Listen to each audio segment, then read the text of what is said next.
You're listening to Anything is Possible on News Talk 760 WJR. Once again, here's your host, Jack Krasula. Welcome back. We're with Caroline Ashleigh, the founder of Caroline Ashleigh Associates, a firm that provides appraisal and auction services. Caroline, tell us about art. What specifically would you like to know about art? That's a pretty big topic. Were you interested, Jack, in asking me about what attracts me? What sorts of things do I buy? If a blind person asked you, Caroline, what is art? What would you tell them? I think that art is not necessarily what you look at. In other words, it's not necessarily that impressionist painting in a museum. It's what you see. It's your interpretation that makes it art. And that's very individual. That's very unique for each and every person. And that's the beauty of it. As I think about it, I think a blind person would tell you, here's what art is to me. Because a person's voice, etc., how they express themselves, exactly. That's art. Yes. That's art. Your parents, Caroline, taught you about art. You, in turn, have taught your son, Drew, about art. Is this love for art in your genes, or do we all have the love for art in us? I think we all have that love of art in us, and there's different types of art. You know, there's visual art, there's performing art, there's many different kinds of art, as anyone might define it. And I think that that desire for inspiration and creativity is something that we all possess. All kids love to draw with crayons. You see them go to a restaurant and they give them the little sheet with the crayons and away they go. Why is that? Well, I think that there's a creative urge, as I expressed. I mean, if you think about it, if you go back to Paleolithic times, cave people were drawing on walls. They were drawing things that were meaningful to them. They were drawing animals from the hunt. They were doing it in the caves of Altamira, Spain. They were doing it in Australia in the caves. And coincidentally, even though they were separated by all these oceans and continents, they were creating the same images. So I think that it's part of our human DNA, so to speak. I tend to think that that creative impulse is something that's just inherent in we as humans, as we are as human beings. A lot of parents, a lot of aunts and uncles, a lot of teachers have taken children to the art museums, etc. What does that experience do for a child? Well, it certainly expands their experiential background. And I think, once again, as I was saying my parents did for me, it helps educate their eye.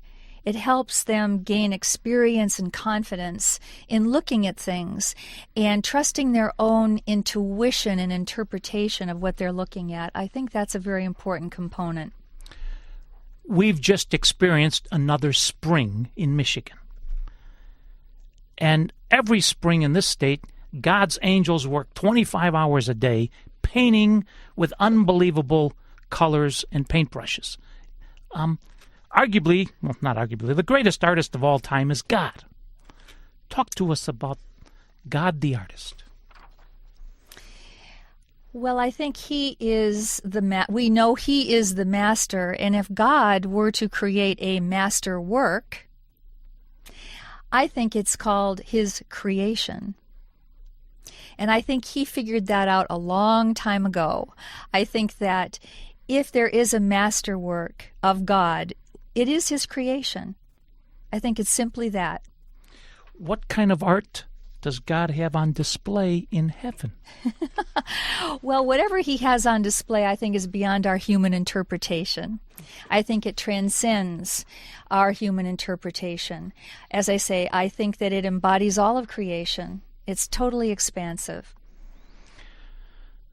You go to the Louvre in Paris, and if they took all of the art off the walls, just The ceilings, the walls, the floors, the marble, it's unbelievable. But you walk into this one room, and one of the smallest paintings in the whole place is this Mona Lisa.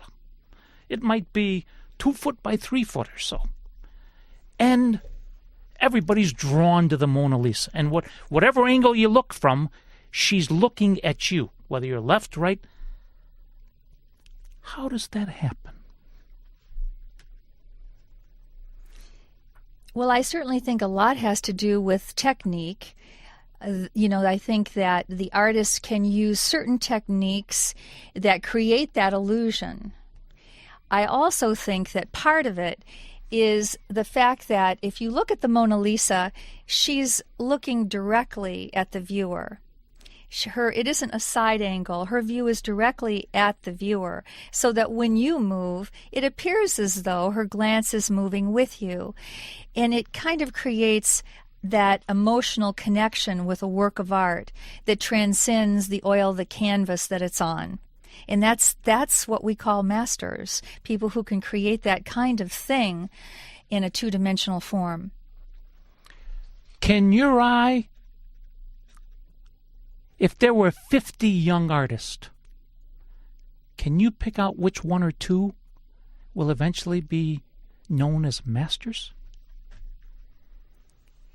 Well, I think a lot of people try to do that, but again, it's very interpretive. It's very individual. If you were to ask that question to people who were looking for expert technique, you might get one answer. If you were asking that question to people who were looking at emerging artists, emerging talent, you might get another answer. It all depends on the criteria one is using, I think, to determine who future artists are going to become. Speaking of masters, Michelangelo was one of the masters. And you go to St. Peter's and you see the Pietà. Mm-hmm. And he once said, "All I've done is free the Pietà from the stone." What was he telling us? What I think he's describing is using his creative energy to be able to translate something into an inanimate object to a thing that's much more animate, in the sense that it is going to embody to us a shape, a form that can convey an emotion that we can interpret, we can look at. And his ability to take that hard rock and turn it into something that we can identify as human form and to relate to it is true artistry. If somebody brings a collectible to you, how do you determine its authenticity? This is a difficult topic in many ways because, first of all, appraisers are not authenticators. That's a misconception, but there are authenticators in the world, and those people usually are part of the artist's family, people who've worked closely with that individual, who have seen his works of art, and who know what he's worked on and what he hasn't. Those are the people who determine authenticity. There's an interesting quote by an individual by the name of Thomas Hoving, who was a past curator of the Metropolitan Museum in New York, and he said that 80% of all things that he saw pass through the museum were fake. So that tells you how many things are of questionable vintage or authenticity.